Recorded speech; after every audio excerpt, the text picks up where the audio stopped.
reka nongere mbasuhuze kandi mbahe ikaze hano kuri Mega TV Rwanda, ya chano yanyu, chano y'abanyarwanda.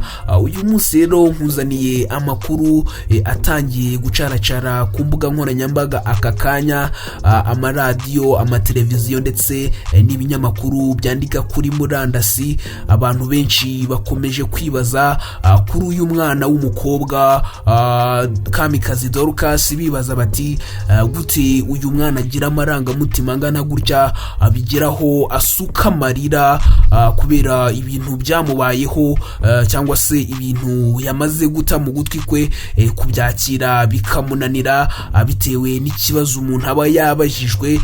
Hari ikibazo umuntu abazwa maze kubyakira bikamunanira bikarangira asutse amarira, nawe ubwe utamenya ngo aturutse he, muri make nawe agatungurwa, imosiyo zikamufata.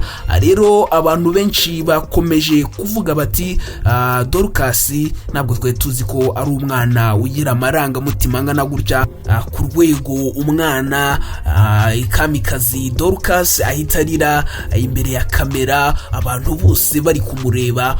Muri make ni ibintu bitangaje cyane kandi byakomeje gutungura benshi. Byarangoye sinjya njya mu gitondo, ariko yarambyutsaga nashyuje ibiryo ngwino urye, nkagira courage. Namaze nk'ibyumweru 2 kurya byaranze, ndetse nabararize byarananiye. Mana yanjye navuga ngo ndamamagana nijoro, urumva n'umuntu wubatse no kumwubaha, ndarana nawe none nanga no kwirarana. Vestine ari umuntu dusengana, ndi njyenyine. Byarangoye kwino umuntu twakuranye twahoranye, naganizaga ibintu byose ndamubura. Nago namubuze burundu, ariko nago nari mufite. Nagize depression ku buryo namuhamagaye saa 9 z'ijoro, mama akaza no kunda azambwira ati mama gara Vestine ndamushaka. Aransengera birashira, ariko byagize nkajya nanga no kujiwe, uzamubaze twarabishwaniraga. Kamingwi nutsiranga mbwawe ya kuko ndishyiramo ko tukiri kumwe kandi tutari kumwe.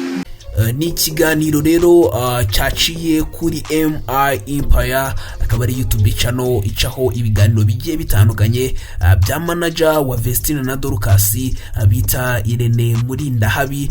Muri iyo video mwamaze kumva rero umuhanzi kazi ukorera mu itsinda rya Vestine na Dorcas witwa Kamikazi Dorcas, wumvishe agahinda, wumvishe intimba, wumvishe akababaro yatewe cyane no kuba mukuru we Ishimwe Vestine yarabonye umugabo. Murabizi neza ko haciyeho amezi make cyane uyu Vestine abonye umugabo uturuka mu gihugu cya Burkina Faso bita Idrissa Ouedraogo.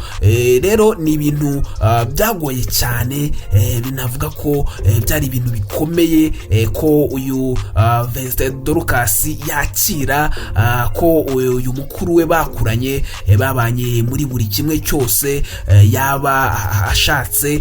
Muri make agiye kuba umugore, ntibongere kuzahuza nk'uko bahuzaga nk'ibisanzwe, dore ko uyu Kamikazi Dorcas ngo we yigaga ku ishuri, ariko bavuga ngo mukuru we yarashatse ntahita byiyumvisha, kubera ko urumva umuntu uri ku ishuri hashira igihe akajya ku ishuri nyine ntago abiha umwanya.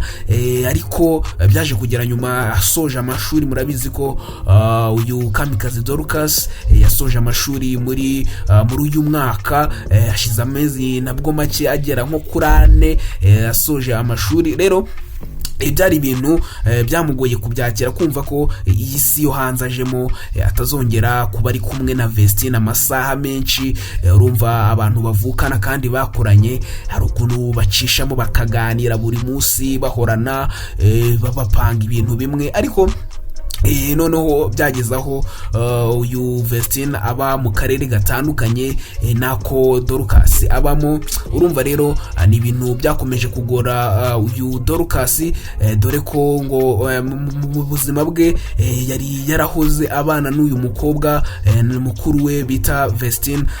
Noneho rero ubwo bikaba ari ibintu byakomeje kuvugwa kuri izi mbuga nkoranyambaga muri icyo kiganiro bakoze ubwo bari kwitegura gukora igitaramo igitaramo kidasanzwe nakita igitaramo cy'imbaturamugabo.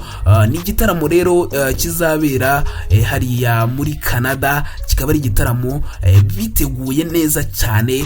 Muri make bamaze gushyuha, ibintu byose bavuze bati tugombe dukora igitaramo kidasanzwe kubera ko ni ubwa mbere rwose uyu Vestina ndetse na Dorcas bagiye gukorera igitaramo cyangwa se ibitaramo mu bihugu bikomeye, dore ko igindi gitaramo bari barakoze navuga ko kirenze bagikoreye mu gihugu cy'abaturanyi hariya mu Burundi. Ibyo murabizi cyane, murabizi uburyo bakoze amateka hariya mu gihugu cy'u Burundi. Noneho rero ubu ngubu bagiye kwambuka bajye kure cyane, bajye aho bita muri Canada, aho bazakora ibitaramo bigiye bitandukanye.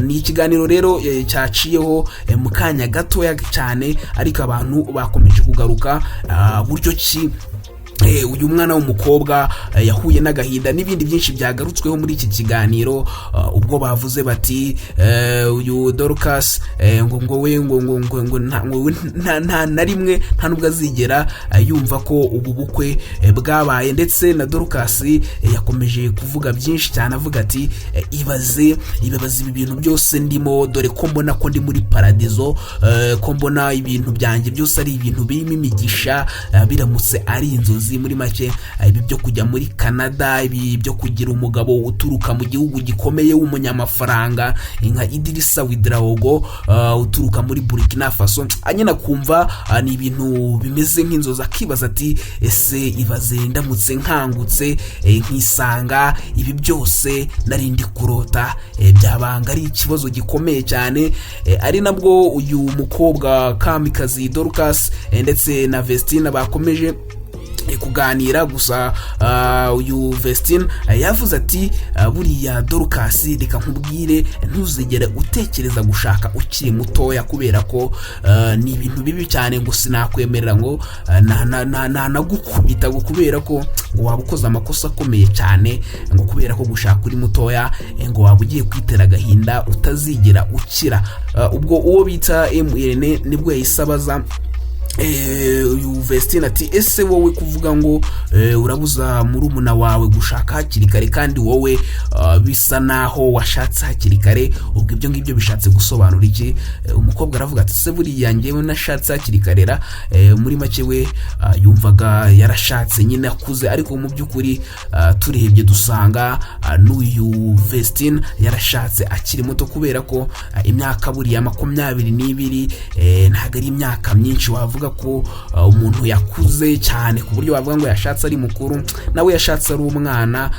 Urumva rero ni ibintu bigiye biri kuvugwa hano kuri iyi mihanda, kuri izi mbuga nkoranyambaga, abantu bavuga bati ese famiye imeze ite y'uyu nguyu Vestina ndetse na Idrissa Ouedraogo. Abandi bibaza bati bizagenda bite, se bihagaze bite? Ni byinshi abantu bakomeje kuvuga hano kuri izi mbuga nkoranyambaga. Nkwibutsa ko uramutse ushaka kureba ikiganiro cyose twagipininze hasi muri comment, ushobora kwigererayo nawe ukareba ibintu byose uko bihagaze, ikiganiro bagiranye na MN. Nje mwari kumwe, banyita Ibel, na hingiyi ni Mega TV Rwanda. Nkwibutsa gukanda subscribe, like, share, ushyiraho na comment, maze ibintu bikomeze bigende neza. Reka amahoro y'Imana abane namwe. Ciao, bye bye.